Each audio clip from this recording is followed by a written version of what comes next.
కూరగాయలు రాయి. Okay okay సొంత పోయి తెచ్చుకోవచ్చు కదా. సరే చెప్పి ఏం కావాలి? గోకాలి. ఎవరిని గోకాలి? ఎందుకు గోకాలి?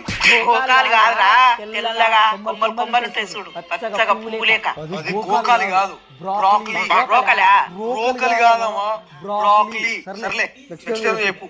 సల్మాన్ ఖాన్ తీసుకురా. సల్మాన్ ఖాన్ మరి ఇంటికి ఎందుకు వస్తాడే? అది కాదురా, చిన్న చిన్న ఉంటాయి చూడు, ఏళ్ళ లేక మక్కజొన్నయి. అది సల్మాన్ ఖాన్ కాదమ్మా, బేబీ ఖాన్. ఏదో కాదు రాయ్. నెక్స్ట్ ఏంది? క్యాప్సికన్ రాయ్. గురువారం పూట నువ్వు చికెన్ తినవు కదా, చికెన్ ఎందుకు? చికెన్ కాదురా, గుండుగా మీ నాయన లేకుంటుంది చూడు, గ్రీన్ కలర్ అది. అది క్యాప్సికన్ కాదు, క్యాప్సికమ్. నెక్స్ట్ ఏందో చెప్పు.